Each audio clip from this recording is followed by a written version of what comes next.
If you've been keeping up with the latest signings in recent months, then you already know that WWE is currently sitting on two major talents that have yet to make their debuts. These talents being Scarlett Bordeaux and Cross. This popular wrestling couple has been tearing up the wrestling scene for a while now in numerous companies. WWE was able to sign Scarlett first, and then Cross was signed several weeks after that. But the important thing is that WWE was able to get them both under contract before they signed anywhere else. Scarlett was being heavily featured in Impact Wrestling and really was their face in their women's division in recent years. Scarlett was their real star, and they used her as much as they could, and Scarlett always delivered. Scarlett had plenty of viral moments, segments, and matches for Impact Wrestling. She just really put herself out there as a talent that had a lot of layers to herself and to her character. It seems like this is what made WWE take notice of her and lead them to signing her. It's also a cool little fact that Scarlett actually wrestled a full match on WWE Monday Night Raw back in 2016. This was when Nia Jax was having several squash matches and was building up her character, and it turns out that Scarlett Bordeaux was one of these opponents that Nia Jax squashed. Scarlett wrestling that night for WWE simply as Scarlett, and was playing this role of being Sasha Banks' biggest fan. Scarlett was squashed within a few moments and was never seen again. Fast forward a few years after that night, and Scarlett is back as a full-time WWE talent.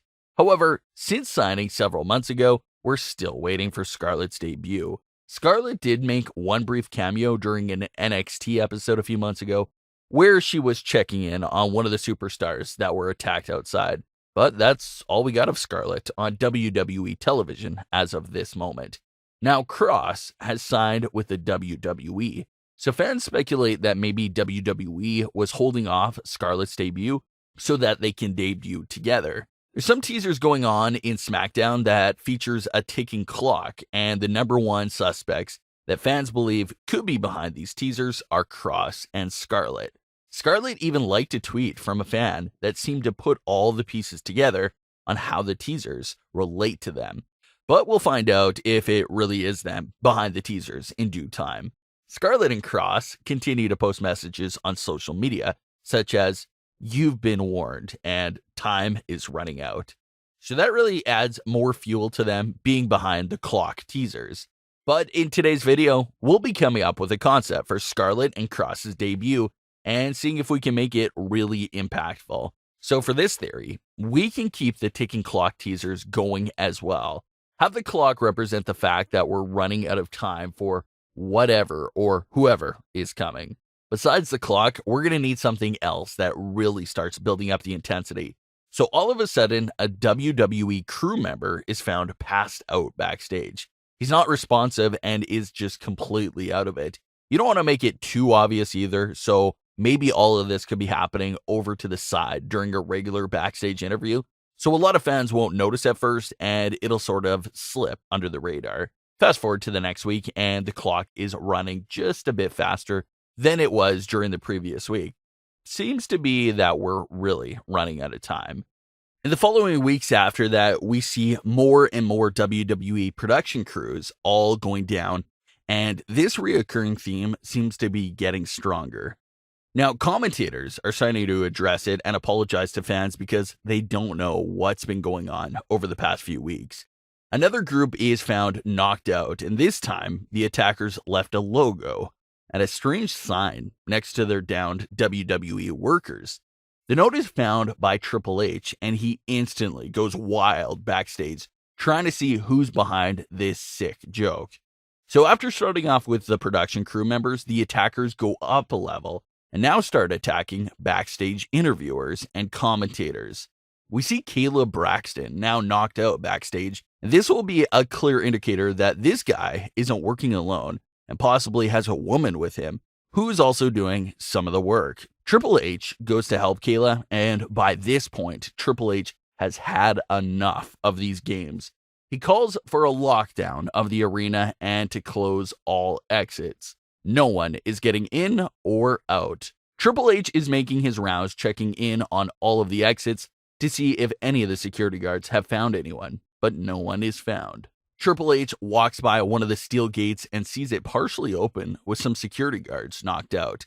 It's clear that whoever it was used this gate to get out of the arena.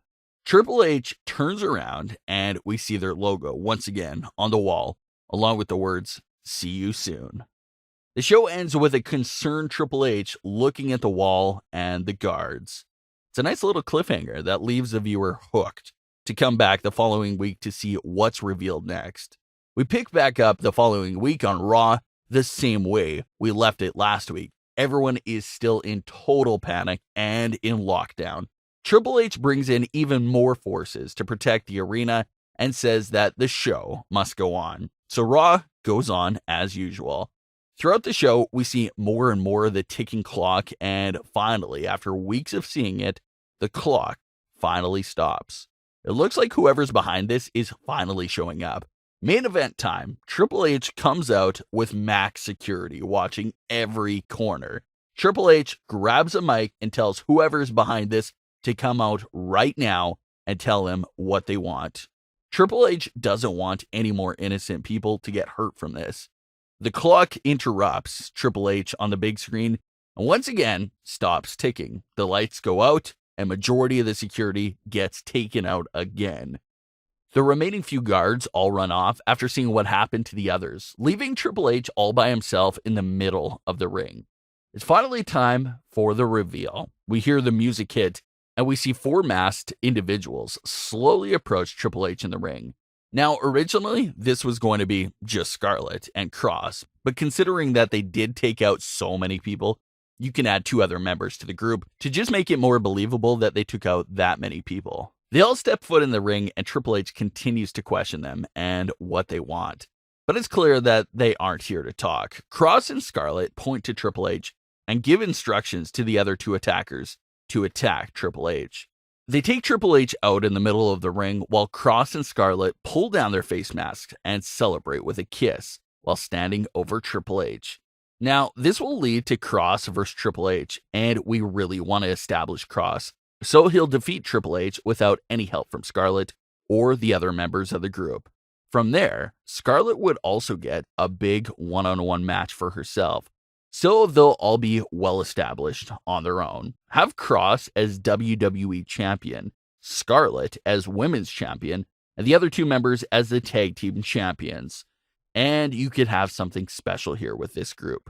What are your thoughts on this story for Scarlett and Cross? Leave your comments, don't forget to subscribe, and leave a like if you enjoyed. Thanks for watching, guys.